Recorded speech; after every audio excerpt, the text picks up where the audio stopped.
Ok, gracias. Hasta mañana. Yeah, so I totally forgot. I entered the Chichen Itza site itself into my GPS. So that's exactly where it took me. It's okay, it's a scouting exercise for tomorrow. My name is Patrick. Recently I retired after 26 years as a police officer and sold everything I owned. Now it's time for something different. A journey of healing and inspiration. I'm setting out to ride my motorcycle around the world, searching for beauty, connection, and the freedom of the open road. This is my life now. This is Adventures Without Borders.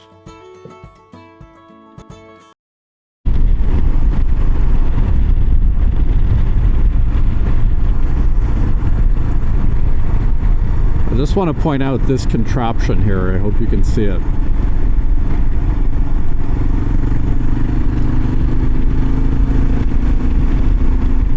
So apparently it's simpler, and there's tons of them. Like, this is a fourth one I've seen in a little while. It's simpler to build a solar-powered waving mannequin than it is to have an arrow.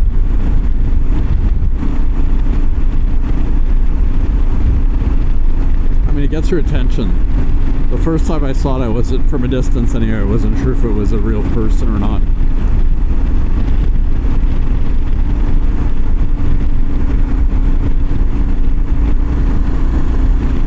I'm roughly 50k. Oh, there are the tracks to the Mayan train. Cool. I'm roughly 50k from my destination. I say roughly because the town my little accommodations are in doesn't list on my TomTom. So I'll get as close as I can and then I'll refer to Google Maps.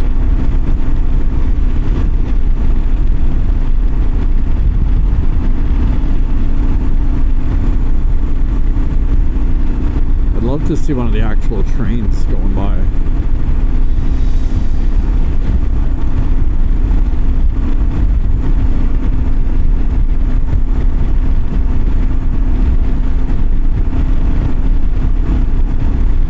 I was also told that the work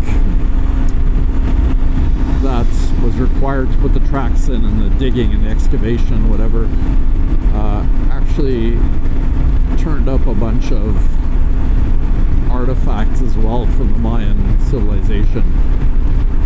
So I know I was talking the other day about how it was somewhat a controversial project and it was rushed into service, and so that was another offshoot of it. Some would say positive, that they found more stuff, but some would say negative, that they disturbed the lands. Either way, there it is.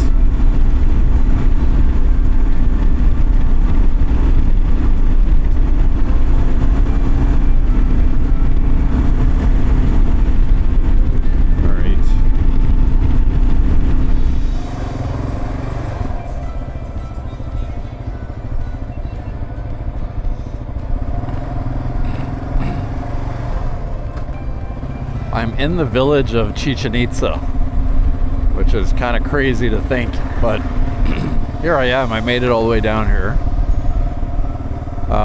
So I gather where my hotel is approximately 2 or 3 kilometers away.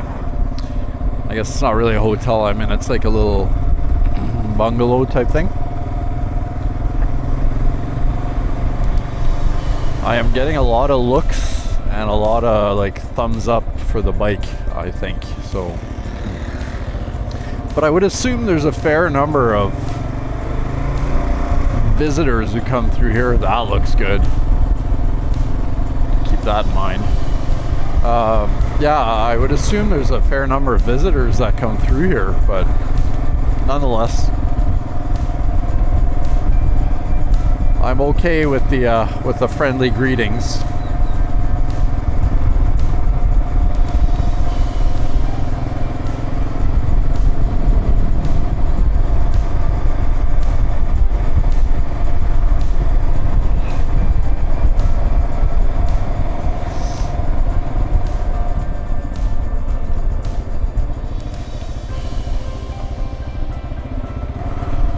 thinking this is the entrance to the actual archaeological site.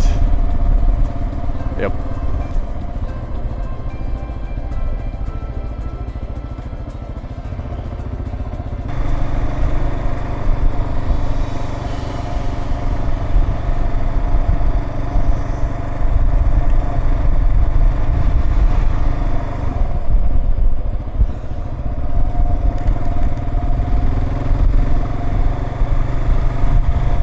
Look at all these bikes parked here.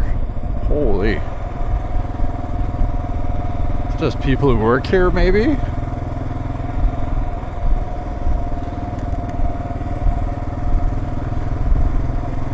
It's got a bit of a chaotic feel to it, and I don't think this is even busy.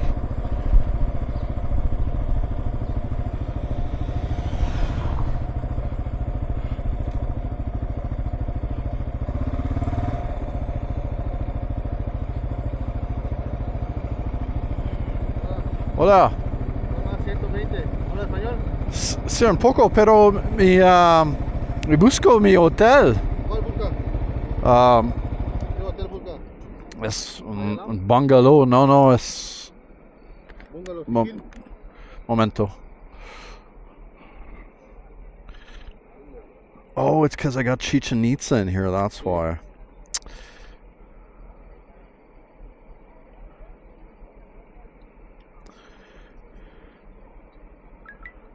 Okay. Mayan bungalow. Mayan. Es la otra carretera.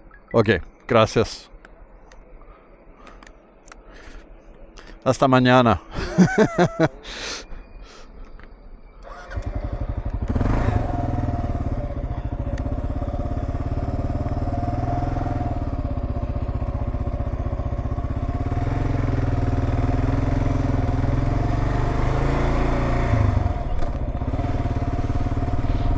Yeah, so I totally forgot. I entered the Chichen Itza site itself into my GPS. So that's exactly where it took me. It's okay, it's a scouting exercise for tomorrow.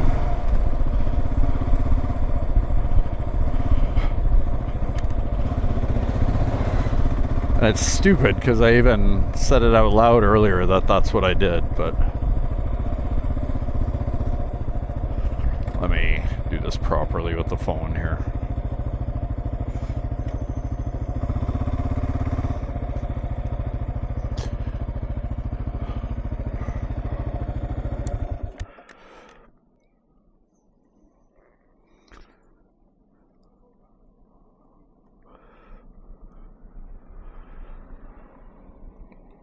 All right. We're in business. Well, it looks like it should be... looks like it should be this address, but that doesn't look... I'm gonna go around the side to see.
Okay, well, I think it's here. So let's have a look.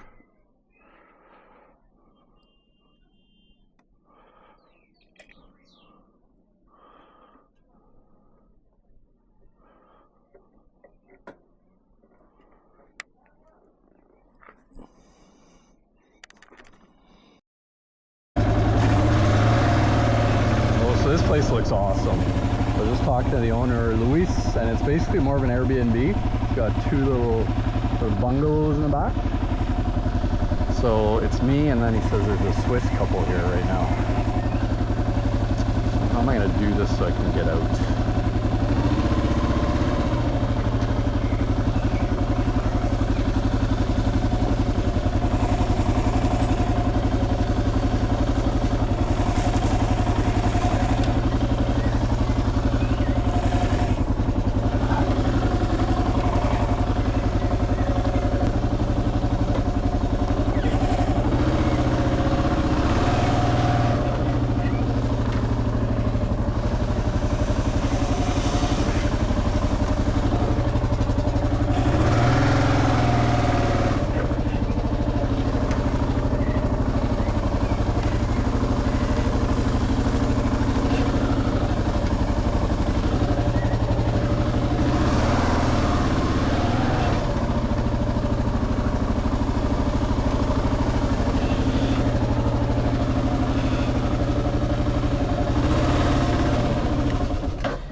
Look at this, eh? How cool is this?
I'm here at Chichen Itza, which is unbelievable, and behind me is Templo de Kukulkán, also known as El Castillo.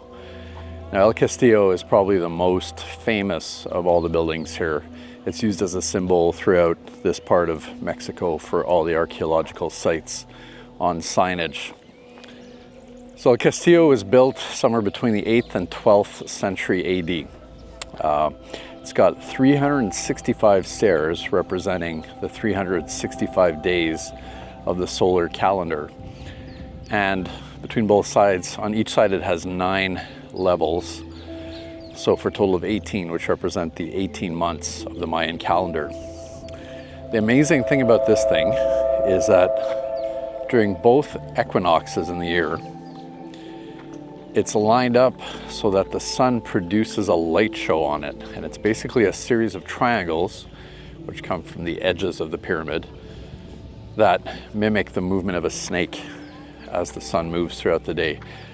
The grasp these people had on astronomy was absolutely mind-boggling, considering the era in which this was built. So here's what I did for Chichen Itza. I got up relatively early. I was up at 6:15, had breakfast, headed over here. I was about 20 minutes later than I was hoping to. So from where I was staying, it was approximately a 10-minute motorcycle ride. For cars, parking's 120 pesos. They charged me 50 for the motorbike. There's a reserved section for motorcycles in the shade, which was beautiful. And then you go up to the ticket booth. It's 621 pesos. There's 100 of that goes to some kind of federal tax that you have to pay separately, and in cash you can pay the rest by card if you choose to. If you're bringing in a video camera like I am, there's an additional 63 peso permit that has to be purchased to film on site here. Remember, you can't bring a tripod in. I did. I had to go put it back into my bike luggage. No glass, obviously, and obviously any items that would be prohibited elsewhere are also prohibited here, and no drones, obviously. So all in all, pretty simple process. There's already a lot of people here this morning, but I'm told it gets way busier as the day progresses. So if you're ever down here and you're coming in on your own, early start is the way to go. Now, guides is another sort of debatable thing. I don't really enjoy tours with guides. I find that it's information overload. It's not at my pace. So I downloaded an audio guide that I can listen to, rewind if I want. And what I like to do when I'm visiting these sites, if I have questions that pop into my mind, there's cell service here, so I'm able to get all the information I need off the internet. Buenos días. Buenos días.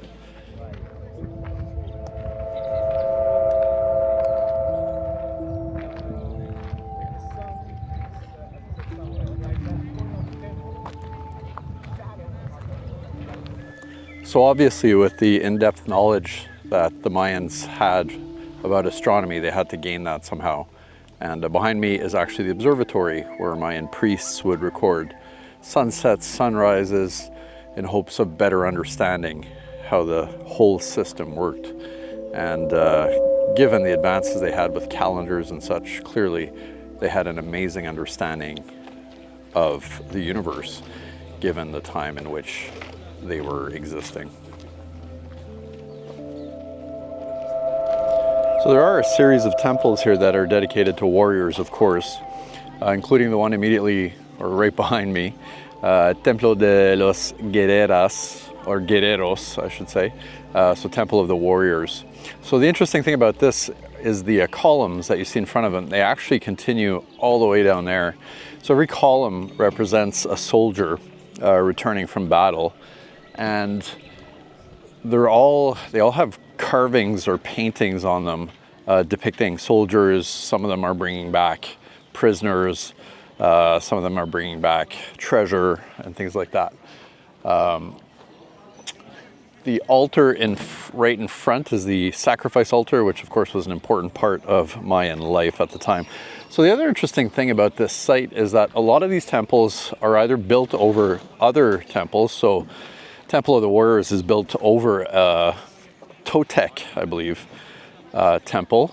And also the site is built over a series of cenotes. So the ground here is limestone and there are no surface level rivers. So because limestone is permeable, water can get through it, right? And there are depressions in the ground, and sometimes they're actually fully underground, that will hold rainwater. And this is what people tapped into, what the Mayans tapped into for agriculture and for drinking. And today these cenotes are like they're big time tourist attractions. Some of them are just gorgeous. They look like caves with stalactites. I think stalactites are the ones that come down. And people will swim in them, and that's my intent either today or tomorrow, is to go for a dip in one of the cenotes. There's so many around here.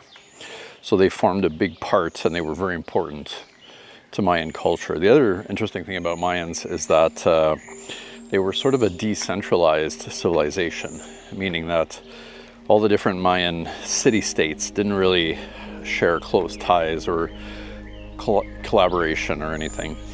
They even fought each other sometimes. So when the Spanish started conquering the Mayans, it took a lot more time because of this decentralization.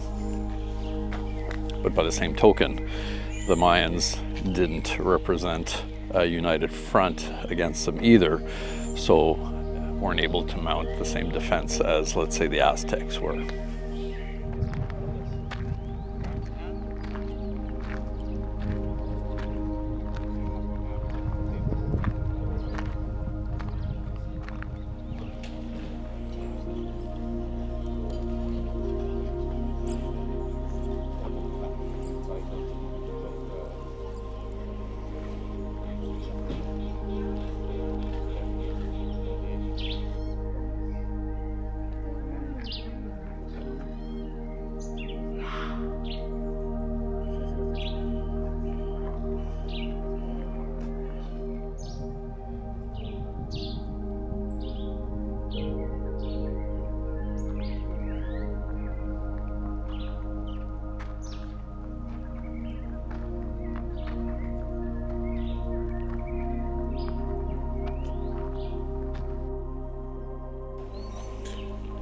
The ossuary behind me is one of the more important buildings in Mayan culture here.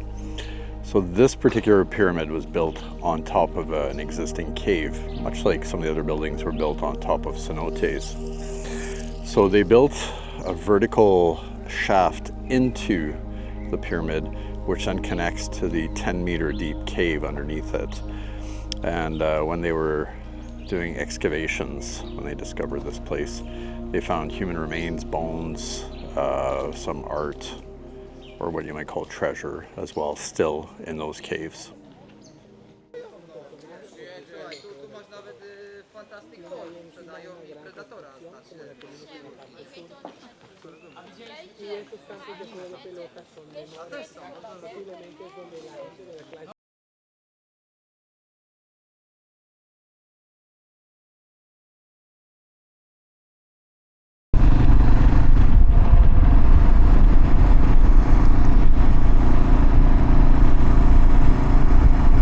Good morning, happy Sunday for me. So if you're watching this on the date it comes out, it'll be Sunday for you as well. I think, unless I do a Wednesday release, but typically it's Sunday, every Sunday new video. So I just left the Chichen Itza area, specifically the little village I was staying in was Chelakup, I believe. It starts with an X, but the X in the Mayan language is pronounced Ch. So I think it's Chelakup. And stayed at, honestly, one of the best places I've stayed so far. And not necessarily because of, you know, luxury or anything like that. So it's called Mayan Bungalows. And it's like literally a 10-minute drive from the site at Chichen Itza. But they're comfy little bungalows, you know, bedroom, bathroom, shower, on a beautiful property. Like you feel like you're in the jungle, you can hear birds, and yeah, it's almost overwhelming at night, but beautiful.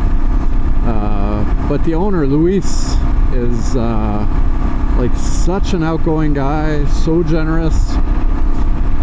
Breakfast every morning outside, and it's like a very, very healthy portion and healthy food. His wife bakes, so it's fresh baked bread in the morning. Just awesome. And you can tell Luis loves having people there. Like, he has memories of so many of his guests from all over the world. And it certainly made the stay worthwhile. And last night was interesting. It was a power failure. I'm gonna say around 6 p.m. power went out, and it was out all night. And it came back around 11:30. I was fast asleep by then. So along with that, internet, cell service, everything was out. So it just makes, we sat outside with candles going and we chatted, and Luis played some guitar. It was awesome. Honestly, it was a great experience. And I got to go to Chichen Itza and swim in a cenote. So difficult to complain about that. So you can find the Mayan bungalows. I found them on hotel.com, which is Expedia. I guess they're also on Airbnb. And I think he said booking.com. They're very reasonable, a great location to, there's so many cenotes in the area that you can visit, and he's got the information on the ones that aren't super touristy and super busy, which is where I ended up going. It was about a half-hour drive, but man, like, it was me and a family from France, and that was it.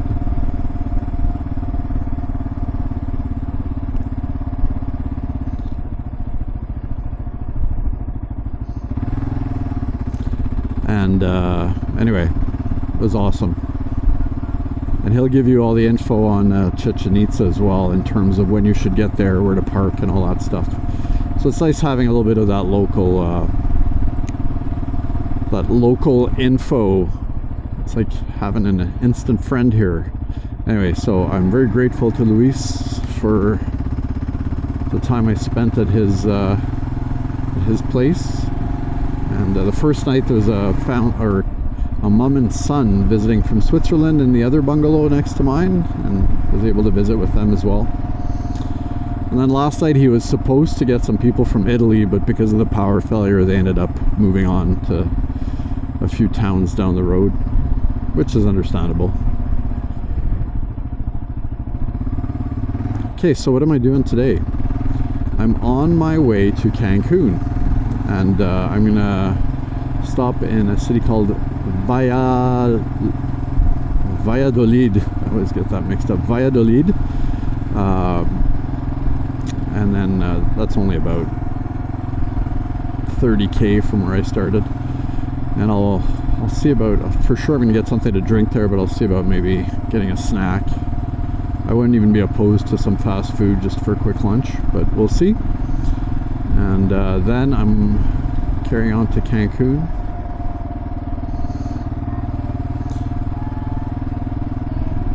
Oh, there's a march going on. That's what's happening.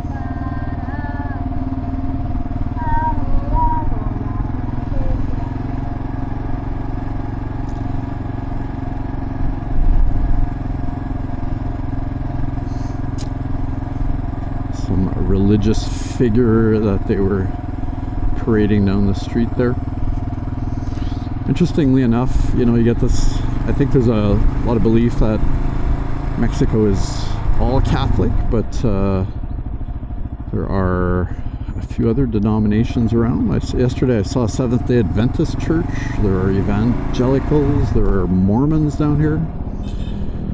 So there's some diversity when it comes to religious beliefs as well. I have seen a few mosques, not in this area, but I've seen at least 2 mosques on the trip. So yeah, all right, so I will get my miles in and I'll be checking in with you later.